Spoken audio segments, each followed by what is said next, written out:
If there was something that you didn't have a chance to say so far in terms of validating or justifying to the 19% of undecided people out there, and they're the crucial people in this vote, what would the message be? Well, voting to leave is all about the little people, if you like. And I include myself in that. You know, it's the small entrepreneurs who sweat blood to set up businesses, invest their own money and take their own risks to grow businesses and are impeded by the European Union. It's the workers of this country who actually suffered greatly from European Union rules and the constraints that we're under. It's actually those people, the vast majority of the population, who stand to gain the most from leaving the European Union. You clearly believe there's something positive in leaving the EU for that group, John, but the alternative view is that the financial instability that would result, Mark Carney talking about this Brexit vote as being the biggest domestic risk to the UK's financial stability, that doesn't play well for small businesses, for entrepreneurs, does it? If we saw a debt crisis, a sterling crisis and other kinds of crises, a lot of turmoil could result. Well, the thing, of course, people didn't interpret from Mark Carney's comments is that he'd actually set up a system to provide liquidity for the banks and to even out any turmoil in the market. So, in fact, when Carney made this statement, what he was basically saying is, don't worry, we've got it under control. And the truth of the matter is there will be fluctuations if we decide to leave, because the markets always overreact. You know that as well as I do. But this is a very long-term issue for the UK, and we're going to be much more prosperous and much more secure and have a better future in the medium to long term if we leave the European Union. So there may be some short-term turbulence, there may be some short-term uncertainty, but if we're prepared to weather that, then we will have a better long-term future. Point taken.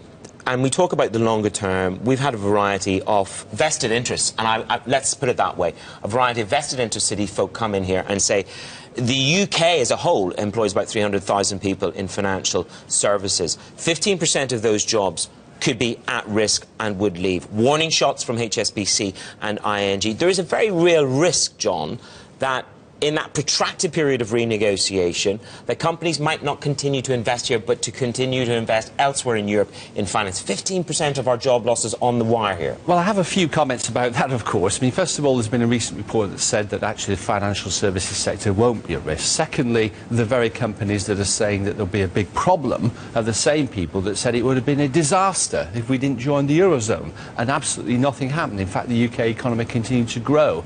And then, finally, you know... You can't deny that many of the asset managers and fund managers based here in the United Kingdom, they're able to go into Europe and they're able to passport and sell their services. Of course, but the UK needs to be and will be the best place to do business in the world. Because if we go through that short period of turbulence, the government will have to make sure that our economy is the very best place to do business. They will reduce business taxes. They will keep interest rates low. The currency will drop for a short period of time, which will actually make us more competitive in Europe. And we'll actually have a rebasing of production and consumption to the UK market.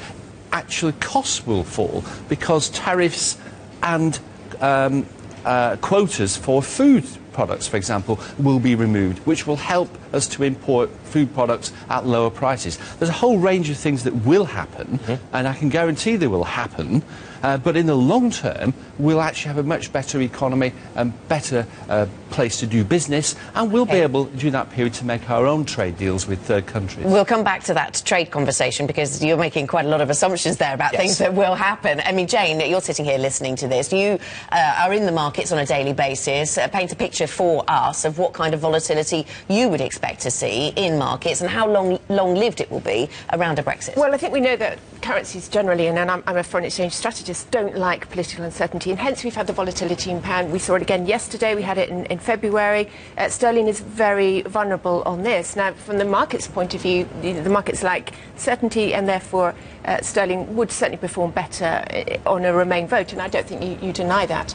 But I think it's the uncertainties. So there seem to be, as you mentioned, a lot of assumptions, and I think the trade, inward investment, these sorts of things are very concerning, I think, to many investors in the market. The UK, of course, a current account deficit country. We need inward investment. We need other people's savings or savings from abroad. There is a concern. I know that the Stay campaign have said that many of the inward investment, and the UK is a very top country for inward investment, it comes here because a lot of the countries that invested think that they have access to a European market.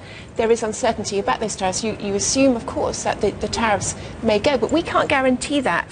There is talk, I know, that we would adopt the Norwegian style plan or the Canadian style plan. Now, the Canadian tariff agreements, which come into, I think they're going to be ratified next year, took about 8 years or so to negotiate. So investors have all of these uncertainties, and they don't like it.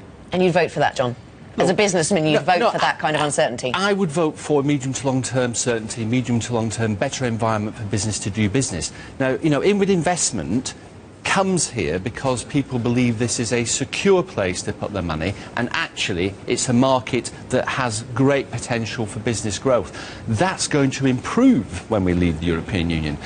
Not all inward investment, of course, is necessarily good. I mean, inward investment that actually is effectively selling the family silver, where we're giving away market-leading, sector-leading companies, is not good inward investment. We want good inward investment, which is to do with development of infrastructure, things that are multipliers for the economy. That will continue. I'm absolutely confident of that.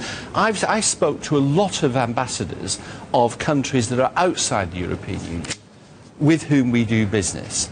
They said that they would do a trade deal with the UK in the blink of an eye. And what a massive distraction that would be, though, for the No, UK, not distraction at all. for the bodies that run the UK to do all of those deals over the next Look, number of years. businesses do multitask all the time. Why not government? They can easily do this sort of thing if there's a will. The truth of the matter is we will make a deal that's the UK deal, not Norway or Canada. John, and actually those tariffs will disappear, because if the worst case scenario happens and the Europe erects tariffs against the UK, we will still do very well, because actually those tariffs, the maximum tariffs for the majority of products are 5% or lower.